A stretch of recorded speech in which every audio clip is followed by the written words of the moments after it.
Carlos Santana, Rich Hill, G-Man Choi, and Austin Hedges are out. Prospects and first base depth are in. The Pittsburgh Pirates trade deadline is done, and we're going to talk about it live here on Locked On Pirates. You are Locked On Pirates, your daily Pittsburgh Pirates podcast. Part of the Locked On Podcast Network, your team every day.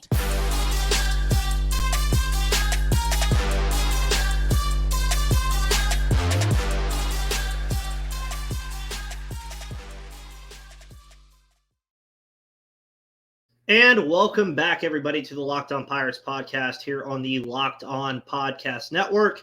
I am your host, Ethan Smith. Follow me on Twitter at MVP_Ethan or at Locked On Pirates on Twitter. And, of course, checking in. Was hoping you'd go live today. Well, we are live, folks. We are live here on the Locked On Podcast Network as the Pittsburgh Pirates, with 18 minutes remaining at the time of recording this live video for the trade deadline, have probably done just about everything that they were going to do.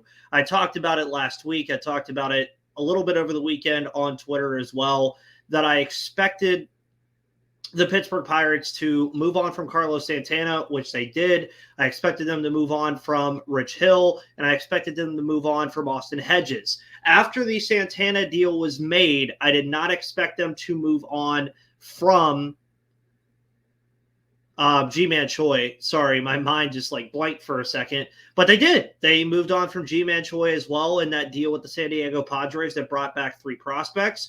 Reminder, the last time the Pittsburgh Pirates made a trade with the San Diego Padres that featured 3 prospects, they got back Tucupita Marcano, Michelle Miliano, and Jack Sawinski for Adam Frazier. So that's a trade that you can look back on and with the Pirates and the Padres, and as well as the Joe Musgrove trade as well. That was another trade that those two teams made together also. So when you look at this trade deadline for the Pittsburgh Pirates, it was definitely different from the past couple of years, not in the fact that they were selling, because they were selling the last couple of years as well, but a lot of the pieces that they had on this team were not hot commodities like they have been in past years, where we were hearing about Brian Reynolds being traded, or we were hearing Tyler Anderson's name and Jose Quintana's name thrown all over the place. Well, this year, they didn't exactly have that. We knew Rich Hill would bring something back. We knew Austin Hedges, being the defensive-minded catcher he is, and with the Rangers, which is where he ends up going for international bonus pool money, needing a needed catcher with Jonah Heim potentially going on the IL, there was going to be mutual interest between the Pirates and a couple of these teams for their players. It was just a matter of how much were they going to get back, and they were never going to get anything back that was going to be crazy value. And that's what you saw from this trade deadline for the Pittsburgh Pirates. You didn't see anybody come back in these trades for this team where they acquired 4 players that blows you away. 2 of them are lottery tickets. One of them is a first base depth player in Alfonso Rivas, more on him later. And then the other is a left-handed pitcher in Jackson Wolfe, who has potential to potentially be a back-end starter or even a good bullpen arm. So the Pirates did everything they were supposed to do here. They did exactly what they probably strategized. They traded who they wanted to trade. You obviously heard the Mitch Keller and the David Bednar rumors floating around. Obviously, you probably could get a major haul back for those guys, but I would assume the asking price from Ben Cherington was probably very high for those guys, and that's why they are more than likely staying. Obviously, there's still 15 more minutes left, so you never know what can happen.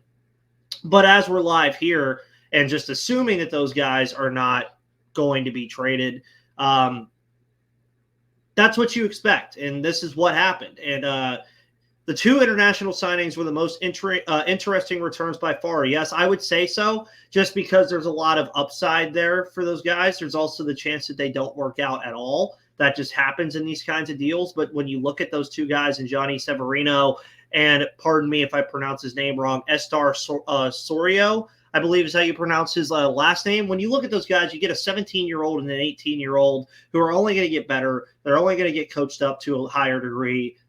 That's all you really want for guys like this right now. Then you get a guy, like I said, in Jackson Wolfe and the other one in Alfonso Rivas, And those are guys that you can expect to make an impact on this team sooner rather than later.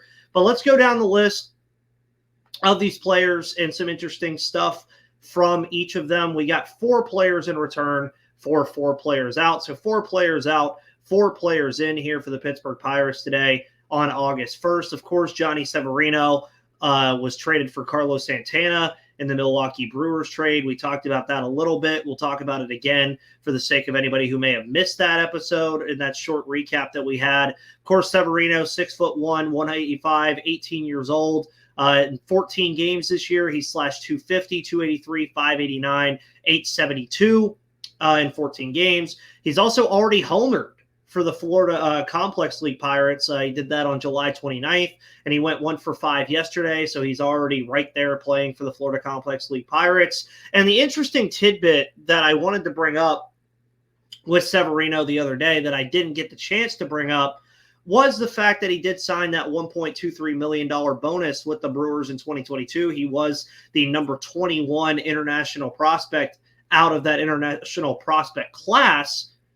And, you know, the Pirates didn't even spend that much money on their 2 international signings from that class. Of course, Tony Blanco Jr., one of my favorite prospects in the system right now, still very young. He was the 11th ranked outfielder in the class, and then Yordany De Los Santos was the 12th ranked shortstop.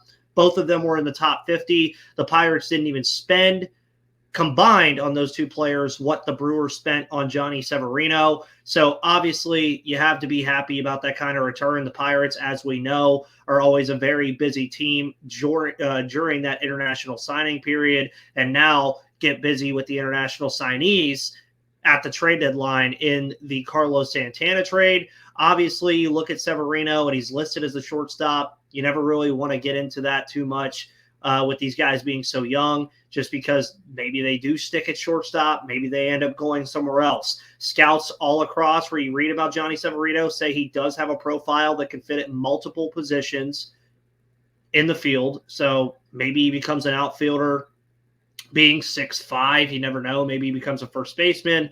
All of that stuff is really a moot point right now until we see what the bat can do for a guy like Severino. But he does have that profile. He's above average power guy. He does have above average fielding. Lottery ticket. Hopefully he works out. You'll see him 3-4 years from now.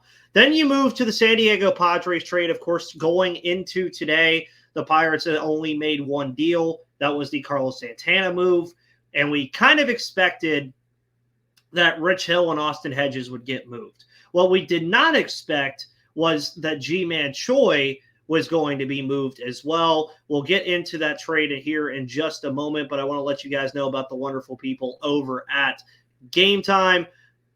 Buying tickets to your favorite events shouldn't be stressful. Game Time is the fast and easy way to buy tickets for all your sports, music, comedy, and theater near you. With killer deals on last-minute tickets and their best price guarantee, you can stop stressing over the tickets and start getting hyped for the fun you'll have. Forget planning months in advance. Game Time has deals on tickets right up to the day of the event. So if you want to go see the Pirates for the final 2 months of the year, use Game Time because you can get exclusive flash deals on tickets for football, basketball, baseball, concerts, comedy, theater, and more. And the Game Time guarantee means you'll always get the best price if you find tickets in the same section and row for less. Game Time will credit you 110% of the difference. And tickets are always sent directly to your phone, so you never have to dig through your email. Use the code LOCKEDONMLB when you download the Game Time app for $20 off your first purchase. Terms apply. Download Game Time today and use code LOCKEDONMLB for $20 off.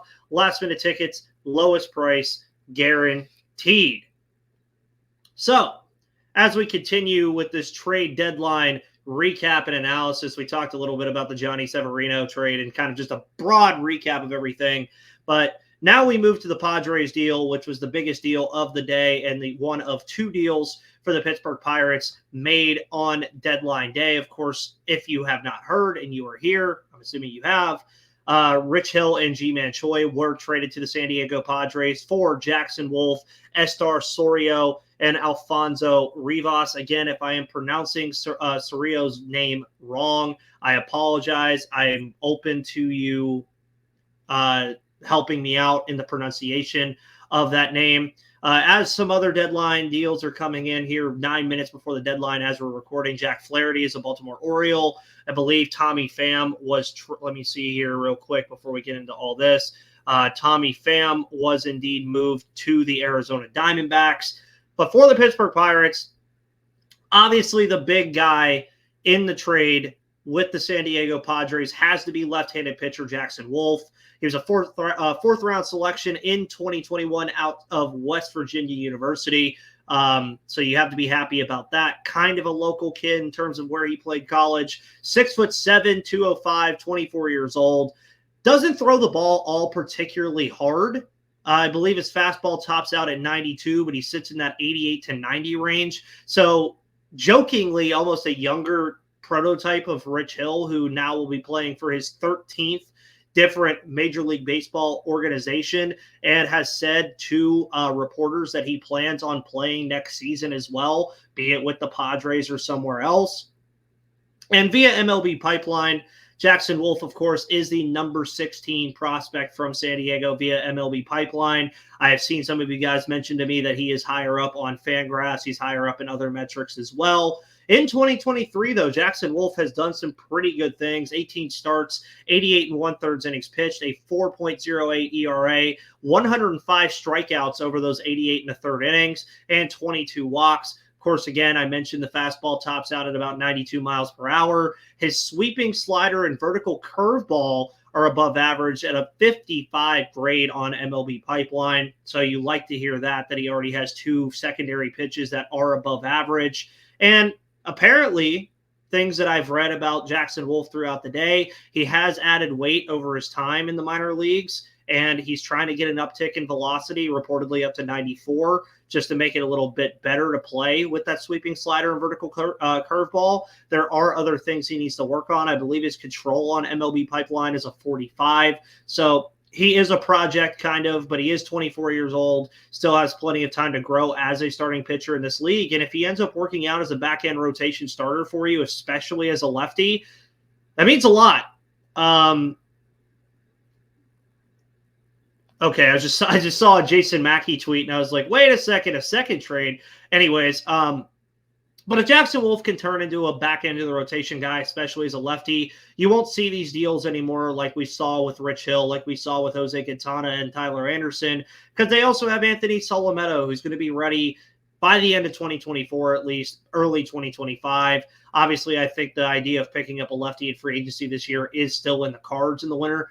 But you want to get to the point where you don't have to do that anymore. Or if you are doing it, you're adding a top arm, like, for example, Julio Urias. But again, lots of money there. Also, for Jackson Wolfe, he has actually appeared in a major league game this year. He appeared in 1 game for the Padres this season, going 5 innings while giving up 6 hits with only 1 strikeout and 1 walk. So he does have experience at the major league level, but has been a longtime minor leaguer for the duration of his professional career.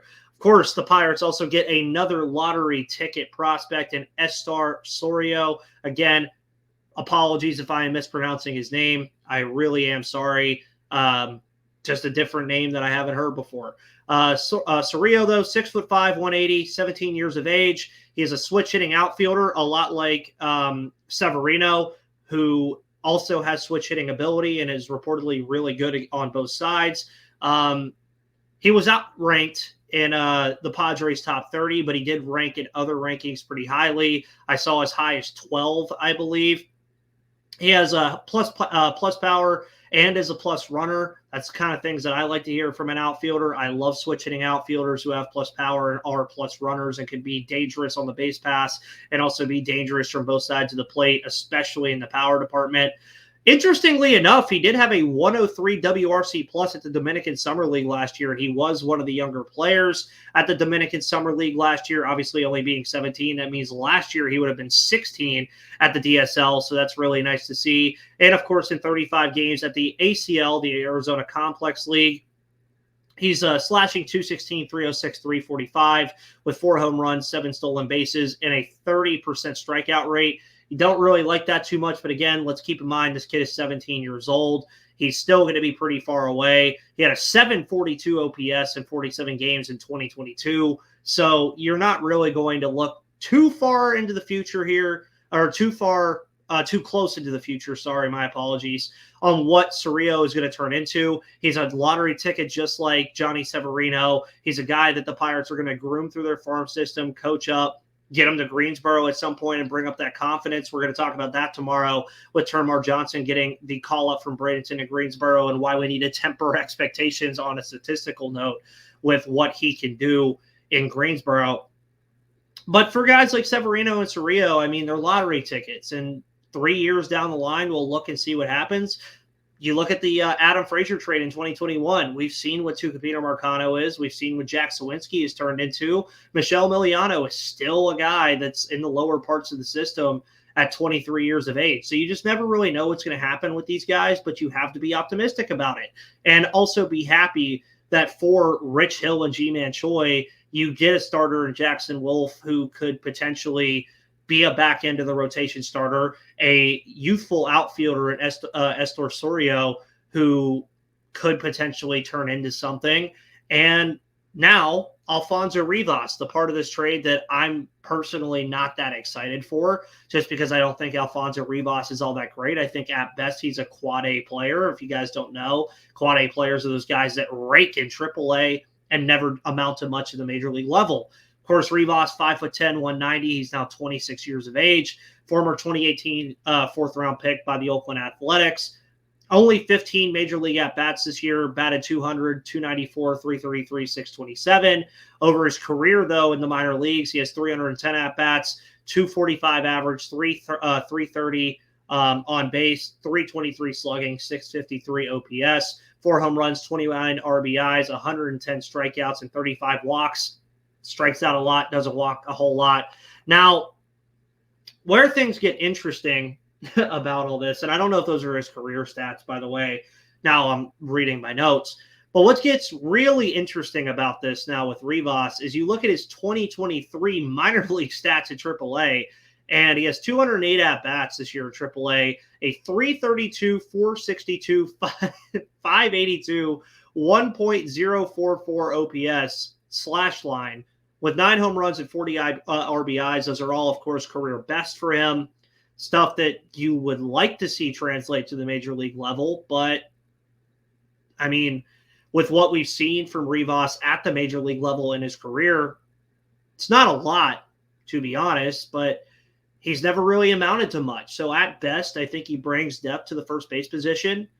With Santana and Choi gone, obviously you need depth at that position. And obviously, Anthony, I'll kind of bring you up here. Austin Hedges, of course, was traded for international pool money to the Texas Rangers. Just a deal that had to happen. We heard Ben Cherington talk about it on his radio show, that Henry Davis, of course, would be getting more playing time behind the plate. Eddie Rodriguez, of course, is already would already be doing it. So, you know, that's really where that all gets into. And international pool money for Austin Hedges, better than nothing. Pirates love the international pool of prospects every year, so I'm sure they'll find a way to use it. So now that we've kind of heard everything, Pirates send out 4 players, they get back 4 players. What are the positives and the negatives here for the Pirates and how this trade deadline went? Well, you look at who they sent out. They sent out Carlos Santana, Rich Hill, G-Man Choi, and Austin Hedges. All guys who were on expiring contracts, all guys that were aging, and now you have the chance to play the young guys. Obviously, as I mentioned earlier, you knew Carlos Santana and Rich Hill were clear trade candidates. After the Santana trade, though, I didn't really think that G-Man Choi would be moved. I actually thought the Pirates might even flirt with the idea of re-signing him in 2024. But now he's traded as well. So that makes you think about what first base is going to look like for the rest of the season. And, I mean, Jared Triolo is a guy that could potentially play that spot. Connor Joe, we've already seen him play that spot. Alfonso Rivas could, of course, add depth to that position and potentially play that spot. If Malcolm Nunez can get healthy, maybe we see a September call-up for Malcolm Nunez, who was, of course, acquired in the last year's trade deadline from the Arizona Cardinals, and the Jose Quintana trade that also brought the Pirates Johan Oviedo. So you look at where this leaves the Pirates at the first base position, and it's been an issue with this team for quite some time. And we've seen it for quite some time since Josh Bell's departure, that we just have not really had a good first baseman. Obviously, I've heard some of you guys talk about Trey Mancini. I'm just not interested. I've kind of flirted with the idea of bringing Josh Bell back, but he can't field all that well. So there's positives to all this here. Is obviously you look at Henry Davis and the catching opportunities he's going to get for the remainder of the year. You had to move on from Hedges. Of course, Hedges will give the Rangers defensive prowess, despite, of course, his 180 average and 28 OPS plus. And yeah, you have a gap at first base once again. It's been a common thing for the last couple of years. But let's look at the positives here from this trade deadline for the Pittsburgh Pirates as we come to a close. Positives, of course, you gain an intriguing prospect in Jackson Wolfe and 2 lotto tickets in Severino and Surrio. Obviously, you also pick up Rivas, but again, I just don't think Rivas is going to amount to much. You also get Andy Rodriguez and Henry Davis, full catching reps. One or the other will be catching at any point now this season, and I think that's perfectly fine. On days that Henry catches, obviously Andy will go to the bench. You'll also probably end up moving Josh Palacios or Connor Joe out to right field and then doing whatever you plan on doing at first base. So that opens up things. You also got something back for these players that you picked up over the offseason. Rather than getting nothing, you at least got something. Now the negatives. Even with the Rivas addition, you now lack first base depth again, which was something they put a huge emphasis on in the offseason with the Carlos Santana acquisition and the G-Man Choi trade that kind of kicked off the offseason. Now, you probably have Connor Joe. You probably have Alfonso Rivas. You probably have Jared Triolo. That's what I would expect. Do I like it? Not really. I would have rather held on to G-Man Choi, but I also do understand why the deal was made, because you want to get something back for him. And wow, JC actually in my chat said this, and we'll talk about it a little bit here now. Rodolfo Castro has been traded to the Philadelphia Phillies for left-hand pitcher Bailey Falter. So Bailey Falter on his way to the Pittsburgh Pirates, another left-handed pitcher, may I add, brought in now alongside Jackson Wolfe. And I know a lot of you guys were also talking about trading some of these middle infielders because the Pirates do have a major gap with the middle infielders. And it makes sense. I mean, you have G1 Bay, Tucupita Marcano, O'Neal Cruz is going to be coming back at some point. So Rodolfo Castro, one of the more favorite players that I had on this team throughout his tenure as a Pittsburgh Pirate, is now on the move to the Philadelphia Phillies in a buzzer beater move. Honestly, 604 now at the time of recording, and that's interesting. Of course, again, JC had it for Bailey Falter. Good job there. Dylan Cease, by the way, was not traded. The New York Yankees were the last team to make a move here at the trade deadline. All 29 teams had made a move. The Yankees now making it the full 30. Sneaky Fat Cat said, unload the middle infield. Let's go. Yeah, I mean, Bailey Falter, let me go ahead and just look up some quick stuff here on my phone on Bailey Falter real quick to give you guys some stuff. Bailey Falter, of course, 26 years of age, 6'4" out of Chino Hills High School. Let's see what we got from Bailey here. And this could be a move for the Phillies as well. That makes a lot of sense just because they did end up picking up Michael Lorenzen. Falter has not won a game this year for the Philadelphia Phillies in 8 appearances. He has 40 1/3 innings pitched, a 1.44 whip with 28 strikeouts. Yeah, I mean, he has experience at the major league level. His best year, of course, came last year for Falter. He was 6-4 with a 3.86 ERA and 16 starts, 84 innings pitched. had a pretty good whip at 1.21. And he's always struggled with opponents' batting average. He has a 301 opposing batting average this year with 263 last year. Definitely did much better with the strikeout totals last year. It's the walks, 74 strikeouts to 17 walks in 2022. 28 strikeouts to 8 walks this year. Has already given up 7 home runs in 2023. Didn't even give up that many in 2021 in less innings. So that's kind of one of those things that you want to look at. But yeah, I mean, this is kind of the guy that you look at for the Pittsburgh Pirates that is going to be an innings eater for you. You still wanted a left-handed pitcher. You wanted somebody that was going to be able to come in after the Rich Hill trade and help your rotation out, because that was a question as well. And right now, he's pre-ARB. He's $733,000, 1.03 service time for him as well. And it looks like the Pirates, of course, will have arbitration for him in 2025. So maybe Falter could be a bullpen arm for this team in a realistic world. Maybe he picks up some of his 2022 performance. And he has a career 4.56 earned runs average, 136 strikeouts. He's 8-12. Obviously, the deal is pending physicals. So yeah, Rodolfo Castro added to the list here of trades. And that was a buzzer beater, folks. Thank you all for tuning in, by the way. This is a very nice crowd. Some other big news out of the trade deadline before we head out of here. Tigers did not trade Eduardo Rodriguez. Obviously, Dylan Cease is staying with the Chicago White Sox. The Phillies, of course, end up getting Rodolfo Castro. Of course, the Pirates will receive Bailey Falter, as we just spoke about. The Cardinals are receiving Cesar Prieto and Drew Rome from the O's in exchange for Jack Flaherty. So the O's actually get their starter that they were looking for. Falter, again, apparently also only tops out around 90, 92. Yeah, very nice stuff. Very, very nice stuff. So, guys, that is the trade deadline recap and analysis show.